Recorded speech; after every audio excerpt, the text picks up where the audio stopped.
College प्रशासन जब तानाशाही करने लगता है, अवैध वसूली करने लगता है और जो कि क्लासेस जो 70-70 हज़ार रुपया एक टीचर की सैलरी है और क्लास नहीं चलवाता है, तब छात्र संघ अपनी आवाज़ बुलंद करता है और छात्रों के अधिकार के लिए लड़ता है। एयरपोर्ट से बनने से नुकसान तो क्या, एयरपोर्ट के लिए उनके पास ऑप्शन है सरकार के पास। कहीं बंजर जमीन देख के, कहीं खाली उपजाऊ जमीन में ही एयरपोर्ट बनाना जरूरी नहीं है। कहीं ना कहीं वो खाली जमीन आपके पास बहुत, आजमगढ़ छोटा सा तो है नहीं कि वही जरूरी है कि मनूरी ही बने।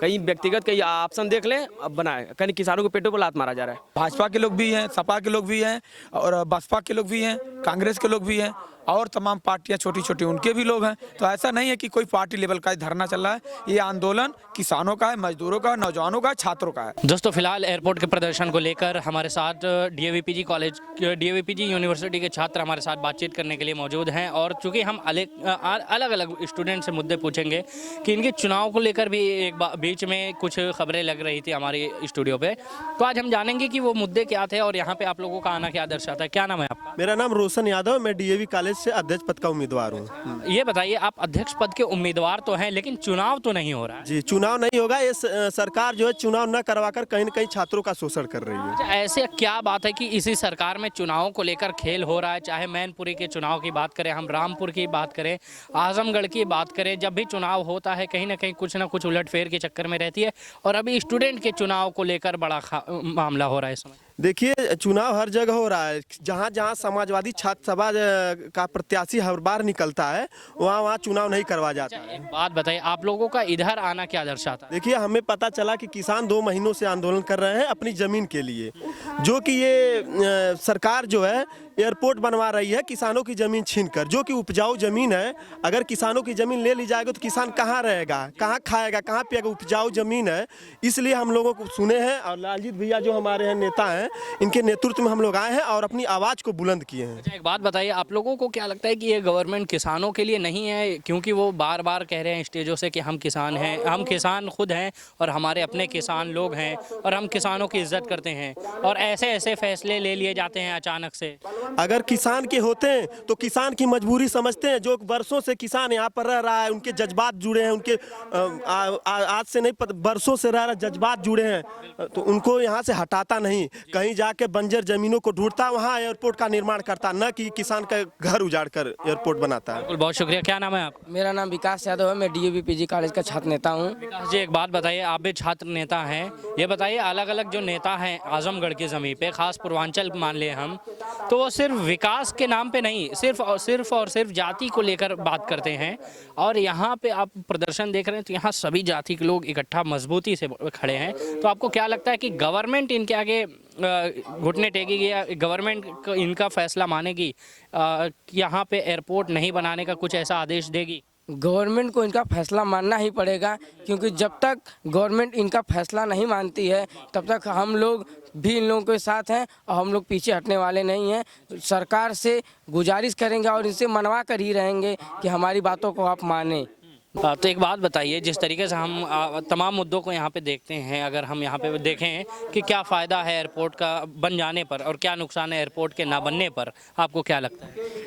एयरपोर्ट फ़ायदा और ना फ़ायदा एयरपोर्ट के बनने पर, मान लीजिए एयरपोर्ट के बनने पर फ़ायदे तो हमको नहीं नज़र आ रहे हैं। नहीं, अगर व्यापारी यहाँ से उसकी फ़्लाइट आसान हो जाए, इतना फ़ायदा नहीं? फ़ायदा नहीं है, क्योंकि ये अंबानी और अडानी की रहेगी ना। इतनी महंगी उसकी सुविधा रहेगी, इतना महंगा कौन देगा यहाँ पर? जिले का विकास नहीं दिख रहा है। जिले का विकास इसमें नहीं, इसमें बस किसानों की ज़मीन जो उपजाऊ है उसको लिया जा रहा है बस। जिले का विकास कह रहे हैं कि नहीं दिख रहा है, लेकिन वो लोग जो बाहर से आते हैं जिनको लखनऊ या वाराणसी उतरना है, अगर वो सीधा सा आजमगढ़ उतरेंगे तो ये फ़ायदा नहीं है? नहीं। कैसे नहीं? आप किस तरीके से कह रहे हैं घुमाकर? चलिए हम और लोग से पूछ रहे हैं। जी, आप बताएं, एयरपोर्ट के बनने से नुकसान क्या है, फ़ायदे क्या? देखिए, एयरपोर्ट से बनने से नुकसान तो क्या, एयरपोर्ट के लिए उनके पास ऑप्शन है सरकार के पास। कहीं बंजर जमीन देख के, कहीं खाली उपजाऊ जमीन में ही एयरपोर्ट बनाना जरूरी नहीं है। कहीं ना कहीं वो खाली जमीन आपके पास बहुत, आजमगढ़ छोटा सा तो है नहीं कि वही जरूरी है कि मनूरी ही बने। कहीं व्यक्तिगत कहीं ऑप्शन देख लें, अब बनाए। कहीं किसानों के पेटों पर लात मारा जा रहा है। अच्छा, तो आप लोग जो युवा छात्र सभी लोग इसके खिलाफ है? हम लोग खिलाफ है इसके। क्या नाम है सर आपका? मेरा नाम लालजीत क्रांतिकारी है। लालजी जी, एक बात बताइए, चूंकि इससे पहले हम अलग अलग मुद्दों पे बात कर रहे थे, लेकिन इस बार ये जानने की कोशिश कर रहे हैं कि जो एयरपोर्ट को यहाँ पे पास कराए गवर्नमेंट, अगर हम भारतीय जनता पार्टी को बुरा ठहराते हैं तो एक बार हमको ये भी देखना चाहिए जो यहाँ पे ला रहे हैं एयरपोर्ट को यहाँ पे खड़ा किए हैं, उन वो पार्टी भी तो कहीं ना कहीं गलत है, या वो गवर्नमेंट कहीं ना कहीं गलत थी जो ऐसी जगहों पे एयरपोर्ट पास कर दी।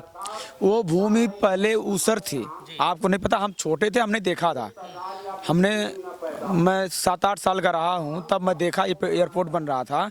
ये एकदम मूसर था, उसमें एक भी अन्न नहीं उगाया जाता था उस पर, इसलिए समाजवादी पार्टी की सरकार थी, उन्होंने बनाया। तो उन्होंने बना दिया, तो जब उनकी सरकार चली गई तो अब इनकी सरकार आई, तो उसको चालू करना चाहिए, उड़ाना चाहिए था।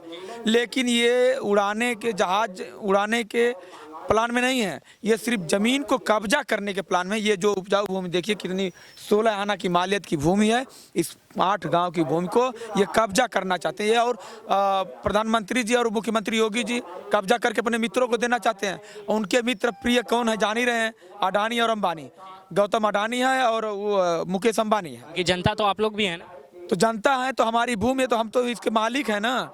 और किसी की हैसियत नहीं है, और किसी की माई का दूध अपने बेटे को नहीं पिलाया है कि आकर के यहाँ से हम लोगों की जमीन जबरदस्ती ले लेगा, कोई की हैसियत नहीं है। निश्चित तौर पे आज हम लोगों का 60 दिन आंदोलन का हो गया। आज छात्र, युवा, मजदूर, किसान पंचायत भी है। आज हम लोगों का पैदल मार्च भी निकला है, जिगना, जमुआ, करमनपुर, हिचन पट्टी का। बात बताइए, 60 दिन हो गए ना कोई अधिकारी बात करने के लिए एकदम फैसला लेने को तैयार है, ना ही कोई और फैसला आ रहा है, तो क्या आपको लगता है? अधिकारी कर्मचारी की कोई हैसियत नहीं इस सरकार में है कि कोई फैसला ले ले। इसमें जो भी फैसला लेना है प्रधानमंत्री मोदी का है और दूसरे मुख्यमंत्री योगी का है। उड्डयन मंत्री का कोई मतलबा नहीं निकल रहा है, तो क्या बताया जाए। ज्योतिरादित्य सिंधिया उड्डयन मंत्री हैं, कोई वैल्यू नहीं है। बात बताइए, इस आंदोलन को कुछ लोग ऐसे भी हैं जो पार्टी वाइज ले रहे हैं, तो आपको क्या लगता है कि कहीं ऐसा है कि कुछ पार्टी के बेस पे ये आंदोलन चल रहा है? कोई पार्टी बेसिस कोई पार्टी नहीं है यहाँ पे, सब लोग पार्टी के हैं, लेकिन यहाँ पे पार्टी बेसिस थोड़ा चल रहा है। यहाँ पे किसानों की बात है, किसानों का आंदोलन चल रहा है, तो यहाँ किसानों की बात होगी। कोई भी पार्टी वोटी का नहीं है यहाँ पे। पार्टी यहाँ से हटने के बाद, आंदोलन से हटने के बाद अपना पार्टी काम करे, वो अलग मैटर है। लेकिन यहाँ पे आंदोलन में सभी पार्टी के लोग हैं। कोई ऐसा नहीं है कि ये पार्टी लेवल का सपा का है, ये बसपा का है, कांग्रेस का है, ये भाजपा का है। भाजपा के लोग भी हैं, सपा के लोग भी हैं, और बसपा के लोग भी हैं, कांग्रेस के लोग भी हैं, और तमाम पार्टियां छोटी छोटी उनके भी लोग हैं। तो ऐसा नहीं है कि कोई पार्टी लेवल का धरना चल रहा है। ये आंदोलन किसानों का है, मजदूरों का, नौजवानों का, छात्रों का है। बिल्कुल, बहुत शुक्रिया सर। क्या नाम है आपका? जी, मेरा नाम दिवाकर मौर्य है, मैं डीएवी के छात्र नेता हूँ। आप भी छात्र नेता हैं। एक बात बताइए, सारे डीएवीपी के छात्र नेता यहाँ क्यों आए हैं? जी, हमारे किसान भाई हैं, उनके सहयोग के लिए आए हैं। जो उनके साथ अन्याय हो रहा है उसके लिए आए हैं हम। एक बात बताइए, इस समय गवर्नमेंट को लेकर अगर हम बात करें, सबसे बड़ा जो मुद्दा अगर हमारा आता है, तो वो कोई भी काम करेंगे ऐसा थोड़ी है कि अपनी बुराई गिनवाने के लिए काम करेंगे। हो सकता है कि उनके दिमाग में कुछ ऐसी बातें हों जिससे आपके विकास हो सके, इस एयरपोर्ट को बनने से लेकर जनता का विकास हो सके, ऐसा कुछ नहीं। जो ये मौजूदा सरकार है, ये हमेशा गरीबों और किसानों को दबाने का कार्य करती है। ऐसा गरीबों का उज्ज्वला योजना, जो उनकी योजना, मतलब जो गैस सिलेंडर प्रदान करने का उनकी योजना थी, वो गरीबों को बेकार करने का मामला था, या कौन सा मुद्दा आपको लगता है उनका? जैसे कि सिलेंडर कैसा था, उसके पर डे बढ़ रहे हैं प्राइस, हर महीने 50 रुपये 20 रुपये पर डे बढ़ ही रहे हैं। 600 से लगाए आज करीब 1300 के आसपास भी हो गए हैं। जो ऐसे में तो जब हम ये देखते हैं कि किसी भी मुद्दे को लेकर अगर हम देखते हैं कि महंगाई बढ़ रही है, फिर हमको देखना है कि इधर हमारी आमदनी तो बढ़ रही है, इनकम भी तो बढ़ रही है। इनकम कैसे बढ़ रही है? हम एम्प्लॉय हैं, कंपनी के अंडर काम करते हैं। जो ऑनर है हमारे कंपनी का, वो हमें हमारी सैलरी इंक्रीज करेगा तो बढ़ेगी। वो इंक्रीज करता नहीं है इतने जल्दी। कोई भी कंपनी हो, कोई भी सेक्टर हो, इंक्रीज करती नहीं है। तो वो महंगाई जो है पर डे हर मंथ इंक्रीज बढ़ रही है, तो हमारी इनकम तो इंक्रीज तो हो नहीं रही है। तो डीएवीपी के छात्र सभी यहाँ सपोर्ट में हैं? जी जी। तो क्या लगता है कि अगर कोई ऐसा मामला है जहाँ के पूरे छात्रों को आना है तो सभी लोग आएंगे? बिल्कुल।